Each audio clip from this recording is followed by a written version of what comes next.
Orangemen have again been barred from parading along a contentious stretch of road in North Belfast. 3 lodges and 2 bands wanted to walk this Saturday along a section of the Crumlin Road. They wanted to complete a parade that was restricted on the 12th of July last year. Serious rioting broke out after that march was stopped. Scores of police officers injured.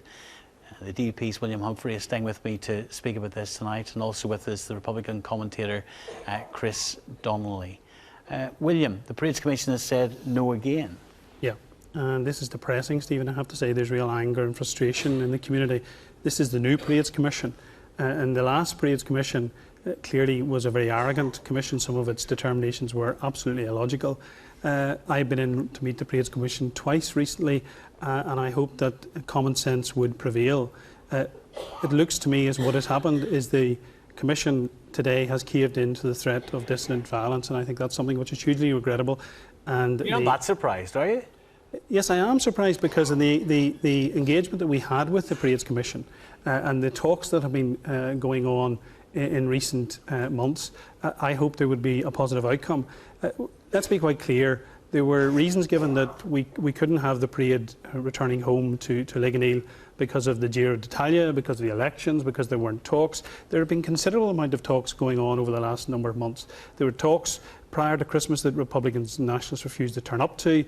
March and April there were significant, in-depth, regular talks, and there were talks only in recent weeks. And this outcome clearly shows that what the Commission is about actually copper fastening a veto for Nationalists and Republicans. So you're going to rubbish the new Commission now? No, well, you see, the truth of the matter is... You saluted its appointment, did you not? Well, no, your party? The DUP's position is that the Parades Commission should go.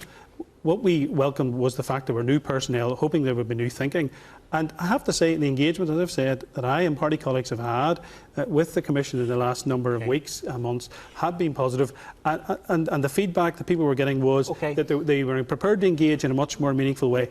And I stress again, I am concerned, party colleagues are concerned. I know my Member of Parliament has stressed today that it looks as if they've caved into the threat of dissident violence. Chris Donnelly, is it not time for Nationalists just to let them down the road? 10 minutes and it's over. That's it. I think that's entirely the wrong way to approach this issue, Stephen. For the last year, the Loyalists, with the support of the political leadership of unionism, have behaved in a disgraceful manner. And let's remember where this is.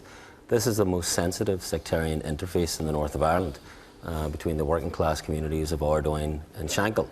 We have had a camp established at Tweddell. This camp has had nightly parades where Loyalist bands have marched up to the interface, playing the famine song and other songs. Flags and banners have been erected. These haven't been erected further down the Woodvale Road or down Tweddell towards Tesco. They've been erected right up at the interface, pointing at the other, pointing at the Catholic. The message is very clear. It has been a message of intolerance, a message of hate.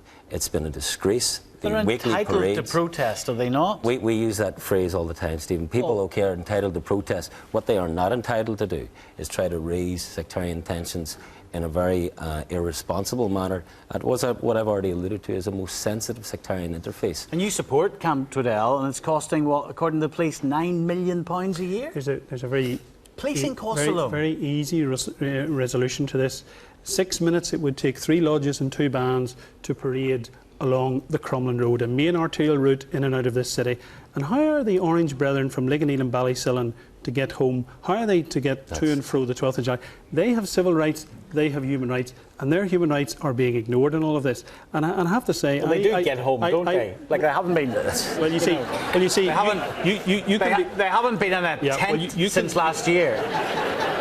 You can be as flippant as you like. But I'm being factual.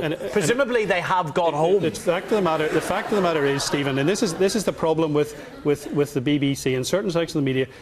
Those 3 lodges, when they set out on the 12th of July, the Orange Lodge goes to the parade and returns home, and it returns home to its orange property. Yeah, but just they haven't got in back. Case I'm in La La Land, have they actually got in their front door in the last year? We're talking about the collective that are Orange Lodges, and it's unfortunate that you take that attitude. But yesterday I sat in the chamber during a debate that all parties in the Northern Ireland Assembly supported on racial attacks. And the motion proposed by Sinn Féin included the words, firmly opposes racism, discrimination, intolerance of any kind wherever it occurs. Now let's remember this. In July 2012, what happened was the Orange men came home, an absolutely outrageous determination to come home for 4 o'clock.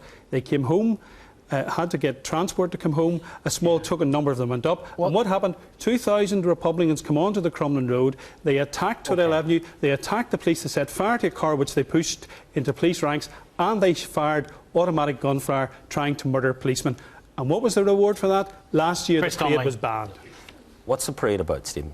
Is the parade well, no, pick up on the point there. Was the violence rewarded? No, the violence wasn't rewarded because, by the same logic, the White Rock riots from 2005, we could argue that parades that were subsequently allowed through nationalist areas in the White Rock or along the Crumlin Road were rewarding violence. It's coming back to the point. What is the parade about? Is it about having fun? Is it about a cultural expression? If it is, though, why does it need to involve marching past Catholic homes? That is the bottom line. It doesn't need to involve that. If it was a case, and the line William took there about this being a human right, does he then say that Republicans should be allowed to parade from Ligoneel along the very same road, the same Crumlin Road to Ardoyne? Should Republicans be allowed to parade from Ardoyne down the Crumlin Road to Carlisle Circus? It might only take 10 million. Would you support that parade? Would you support it? The difference is... There's no difference if it's a human right. The difference is that for 150 years, lodges...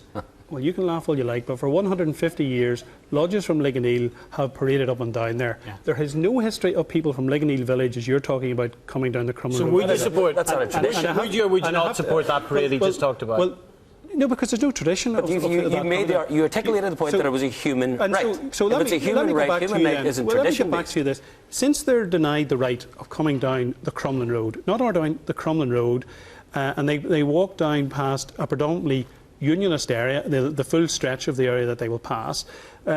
If they can't get down the Crumlin Road, which obviously, and Jerry Kelly said very clearly last year in July, they will stand there as long as they like, they won't get down. Now that's what he said. So the reality is, if they don't get down the Crumlin Road, do they get down the Cavehill Road? Do they go down the Cliftonville Road? Do they get down the Old Park Road? How do they get to join their brethren in the city centre for the main 12th of July procession? Or how do they get back? The same way that they get to other parades. One of the parades that takes place along the Crumlin Road involves marching past Catholic homes to get on buses to go to Derry. Okay. To go to Derry. How did they get there? And when they get on buses, and when they get on the buses to go back, as they have done on occasion, to go back to Ligoneel, what's happened? The buses have been attacked. And that's wrong. I stood in Donegal Street this year when there was a mass being delivered in the St Patrick's Chapel, and the apprentice boys came down and they recognised there was a mass going on. They didn't play music. They behaved in a very dignified and disciplined way, while people and politicians protested there while the mass was going ahead. And in the return leg, when they came back and they were meant to walk up, there was a funeral coming out of the Catholic chapel. And what did they do? They waited there until the cortege had passed, and then they put it up. Do you think that's the sort of way? That's the sort of the way that people should behave, and there should be reciprocation for those. Here's the seriousness of what we're talking about. Is there going to be trouble this summer again? Is it just going to go round on that merry-go-round, that awful merry-go-round where no one wins? No one wants to see trouble, Stephen. And I have to say that people taking part in it want to see trouble. No, that's not right at all. The people taking part in the trouble? For 328 days, there has been a camp, whether people like it or not, there's been a camp there which has been peaceful.